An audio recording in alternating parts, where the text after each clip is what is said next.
Haryana cabinet की अहम बैठक शुरू हो गई है। मुख्यमंत्री मनोहर लाल की अध्यक्षता में बैठक में कई मुद्दों को लेकर चर्चा। कैबिनेट में रखे जाएंगे 20 से अधिक एजेंडे।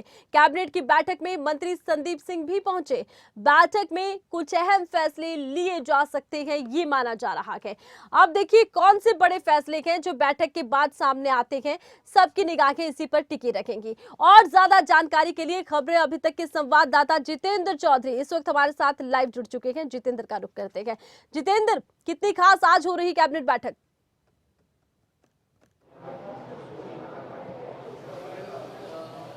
देखिए, बिल्कुल हरियाणा कैबिनेट की बैठक इस वक्त हरियाणा सचिवालय के अंदर चंडीगढ़ के अंदर हो रही है, जहां पर मुख्यमंत्री मनोहर लाल इस बैठक की अध्यक्षता कर रहे हैं। तमाम मंत्री इस बैठक के अंदर पहुंच चुके हैं। राज्य मंत्री संदीप सिंह भी इस बैठक के अंदर पहुंचे हैं। सभी मंत्रियों के साथ यहां पर 20 से अधिक एजेंडों को लेकर के चर्चा की जाएगी। इन एजेंडों में तमाम जो एजेंडे हैं उसमें प्रमुख एजेंडों की अगर हम बात करें तो सोनीपत मेट्रोपॉलिटन सिटी को लेकर के जो एजेंडा है वो यहाँ पर रखा जाएगा, उसके प्रस्ताव को पास किया जा सकता है।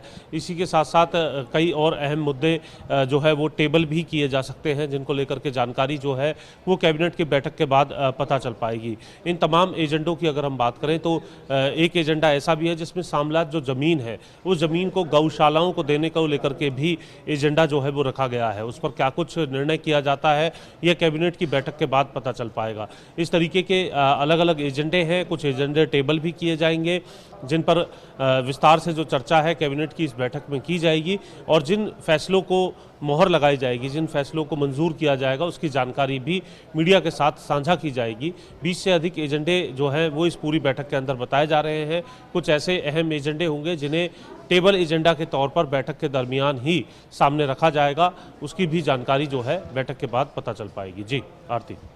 अच्छा, देखिए माना ये भी जा रहा है कि कुछ बड़े ही अहम फैसले हैं जो लिए जा सकते हैं आज की कैबिनेट में। कौन से ऐसे अहम फैसले जिन पर कि मान सकते हैं कि प्रदेश की निगाह रहेगी, या फिर ऐसे कुछ बड़े फैसले जो प्रदेश पर बहुत महत्वपूर्ण साबित होंगे?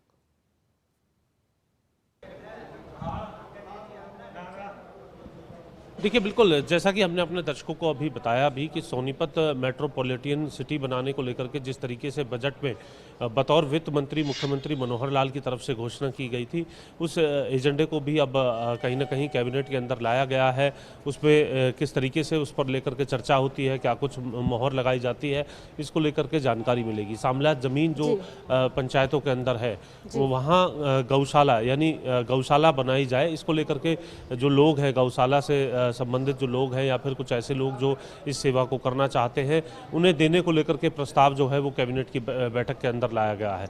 इसी के साथ साथ कुल 20 एजेंडे हैं, जिसमें कुछ ऐसे भी एजेंडे हैं जो पुनर्नियुक्ति को लेकर के हैं। जो लोग रिटायर हो चुके हैं उनकी पुनर्नियुक्ति को लेकर के जो एजेंडे हैं वो इसके अंदर लाए गए हैं। कुल मिलाकर के तमाम अगर हम एजेंडों की अगर हम बात करते हैं तो उन एजेंडों में हम अपने दर्शकों को बताना चाहेंगे, क्योंकि 20 एजेंडे इसके अंदर रखे गए हैं।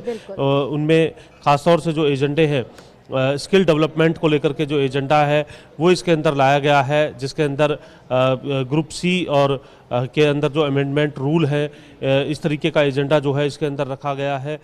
इसी तरीके से जो आधार कार्ड है उसको लाने के लिए ग्रुप की जो भर्ती है, ग्रुप सी और डी कैटेगरी की जो भर्ती है, आधार कार्ड की जो ऑथेंटिकेशन है इस सर्विस को वन टाइम रजिस्ट्रेशन के लिए लाने का जो प्रस्ताव है वो इसके अंदर लाया गया है। क्या कुछ इसकी पीछे तकनीकी वजह है बैठक के बाद ये ज़रूर पता चल पाएगा। और इसी के साथ साथ राजस्व क्षेत्र में भारत के नियंत्रक महालेखाकार परीक्षक के प्रतिवेदन पर हरियाणा विधानसभा को लोक लेखा समिति की 85वीं रिपोर्ट जो है उसको लेकर के भी यहाँ पर एक एजेंडा जो है वो रखा गया है। इसी तरीके से Haryana civil services general rule 2016 को लेकर के एक एजेंडा रखा गया है। तो कुछ ऐसे प्रशासनिक जो एजेंडे हैं 20 के आसपास जो एजेंडे हैं वो रखे गए हैं आरती।